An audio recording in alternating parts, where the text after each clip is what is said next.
Мы собрались в преддверии двух событий. Во-первых, завтра мы отмечаем 70-летие начала Великой Отечественной войны.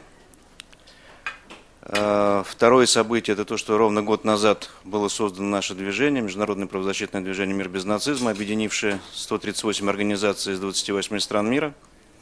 Мы собрались в преддверии 70-летия начала Великой Отечественной войны, самой страшной войны в истории человечества. Мы знаем, что за победу в этой войне советский народ заплатил страшную цену. Десятки миллионов погибших и искалеченных, оставшихся без крова, разрушенное народное хозяйство, миллионы детей, оставшихся сиротами. Благодаря победе в этой войне Советского Союза и его союзников в мире произошли кардинальные изменения, которые до сих пор определяют устройство всего мира. Что такое послевоенное устройство мира? Это те принципы, на которых после Второй мировой войны строятся не только международные отношения, но и внутренняя политика государств, членов Организации Объединенных Наций. После войны и Нюрнбергского процесса в основу послевоенного мирового устройства была положена новая мораль, результатом чего стала полная денацификация Европы, то есть полный отказ от нацизма как от допустимой идеологии, запрет всех нацистских организаций, уничтожение нацистского государственного аппарата, объявление вне закона всех активистов нацистского общественно-политического движения в разных странах. Однако по прошествии 70 лет после начала Великой Отечественной войны и через 66 лет после его завершения мы видим, что дело, которое было начато нашими дедами, нашими прадедами, теми людьми, которые, собственно говоря, полегли за то, чтобы мы могли с вами здесь сегодня находиться, это дело, оно до сих пор, к сожалению, не закончено. Это стало очевидно в последние 20 лет, когда идеология нацизма стала широко распространяться в ряде стран мира, особенно в странах бывшего Советского Союза. Причин здесь несколько, давайте мы их сегодня разберем. Прежде всего, это крах коммунистической идеологии, а идеология, как мы понимаем, пустоты не терпит. Это и резкий скачок миграции населения, связанный с трудовой, экономической и политической экспансией, в результате чего многие страны, ранее монокультурные, превратились в государства с мультиэтническим, мультирелигиозным и мультикультурным обликом. Это и обострение социальных противоречий на фоне возрождения капитализма на постсоциалистическом пространстве и многое-многое другое. Все это активно используется праворадикальными силами, которые в некоторых странах уже почувствовали вкус власти. Они отрицают преступления нацистов в годы Второй мировой войны, отрицают Холокост и объявляют Международный военный трибунал в Нюрнберге самым большим юридическим фарсом в истории. Открыто требует особых прав и привилегий для представителей титульных наций, набирает обороты фальсификация истории XX века. Данные общественные тенденции смыкаются с политикой отдельных стран, направленных на ревизию истории XX века, героизацию нацизма и возложение равной ответственности за начало войны как на фашистскую Германию, так и на Советский Союз. Страны, проводящие такую политику, оказывают как минимум скрытую поддержку ультранационалистическим силам в Восточной Европе, которые все больше и больше обретают черты неонацистских формирований. Сложившаяся ситуация привела к тому, что среди части политиков и общественных деятелей стало расти беспокойство указанными процессами. Появилось стремление к объединению усилий со стороны целого ряда региональных антинацистских организаций. И именно это стремление вылилось в объединительное движение более чем 100 НПО из 28 стран мира, результатом которого стало создание объединенной организации Международного правозащитного движения «Мир без нацизма». Очень, коллеги, символично то, что объединение это произошло в 69-ю годовщину начала войны, именно в прошлом году, 22 июня в городе Киеве. И это тоже повод, по которому мы сегодня здесь собрались.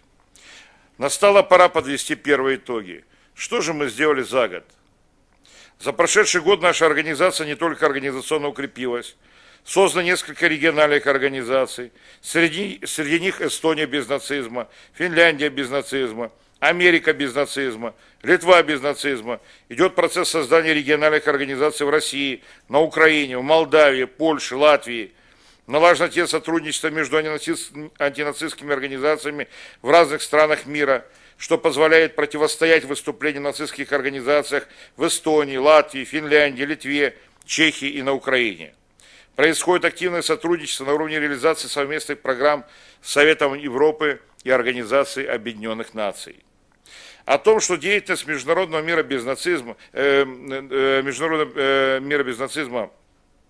эффективна, говорит и тот факт, что противодействие нам оказывают не только сами нацистские и неонацистские организации, но и государственные организации целого ряда стран. Из числа тех, кто проводит политику попустительства и скрытой, а иногда и явной поддержки своих доморощенных нацистов. Ярким примером такого противодействия являются аресты наших активистов, членов президиума.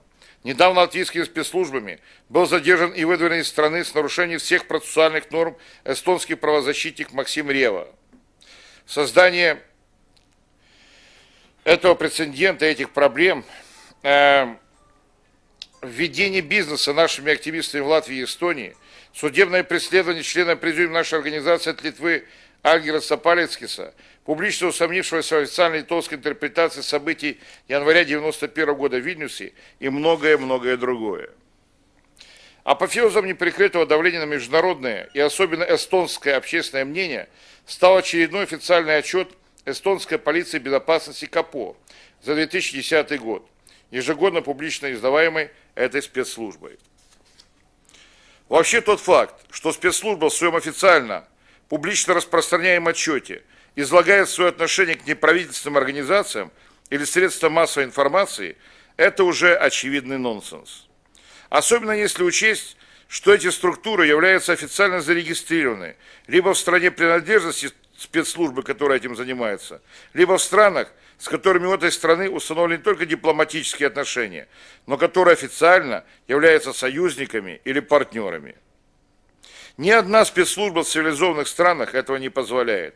Для этого существуют закрытые доклады, аналитические записки, которые предназначены для руководства той или иной страны с грифом для служебного пользования или совершенно секретно или другие.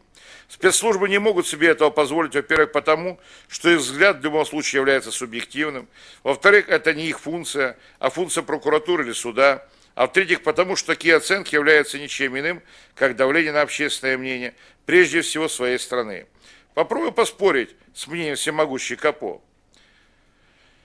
В своем последнем докладе я хочу вам сказать здесь, в этом журналистском сообществе, КАПО называет международное правозащитное движение «Мир без нацизма» левоэкстремистским движением, продвигающим и отстаивающим политику официального Кремля. По мнению полиции безопасности Эстонии, международное движение «Мир без нацизма» имеет целью пропагандировать не только ложное понимание истории Холокоста и итогов Нюрнбергского процесса, пропагандируемого Москвой, но и многое-многое другое. Деятельности упомянутой организации в отчете посвящена отдельная глава, имеющая резко негативную окраску.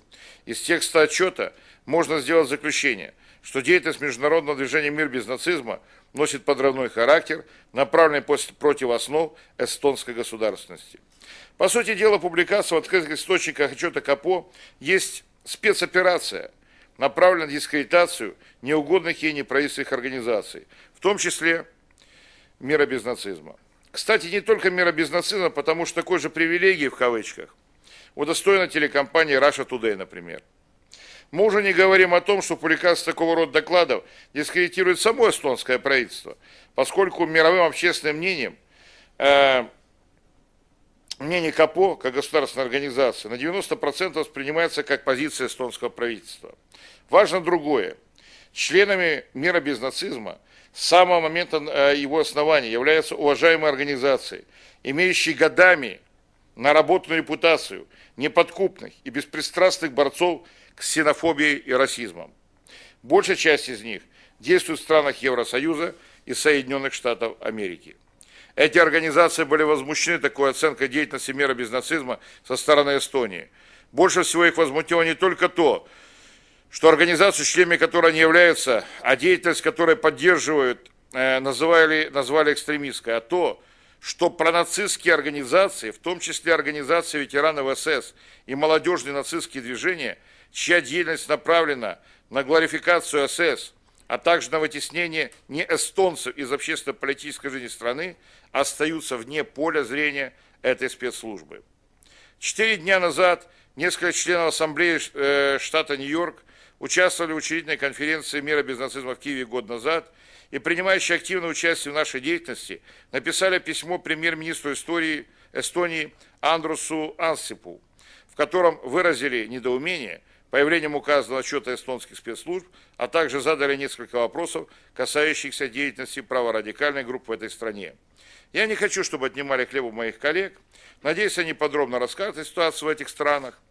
В заключение своего выступления хочу сказать, что спустя 70 лет после нападения Германии на Советский Союз нацизм полностью не только не уничтожен, но, очевидно, возрождается во многих странах мира, прежде всего в странах Восточной Европы, которые идут по пути уравнивания нацизма и коммунизма и объявляют коллаборационистов героями.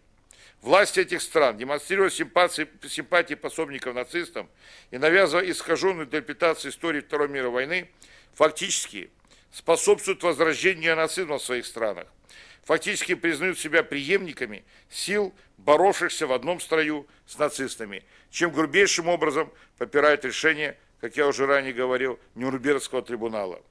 В итоге нацисты чувствуют себя наиболее вольготно во Львове, Таллине, Риге, Вильнюсе. Эстония становится заповедником места сбора неонацистов. В итоге нацисты чувствуют себя наиболее вольготно в самых разных местах, где они собирают молодежь, которую они идеологизируют, искажают правду по истории Второй мировой войны и проводят другие различные спецмероприятия, которые вводят в заблуждение многих и многих людей. Однако мир без нацизма ведет борьбу с этим прежде всего, апеллируя к незыблемости принципов Нюрнбергского трибунала. Оценка КАПО, о которой я сейчас говорил, является для нас свидетельством того, что мы на правильном пути, а значит, мы еще с большей силой и энергией будем работать в направлении борьбы с возрождающимся нацизмом. Я хочу сказать, коллеги, что это не только наше, это общее дело. Мир без нацизма, он расширяется, он географически распространяется практически по всей планете. И я полагаю, что на нашем учительном съезде в Страсбурге, который будет осенью, значит, мы будем достаточно иметь много организаций из многих стран мира. Спасибо.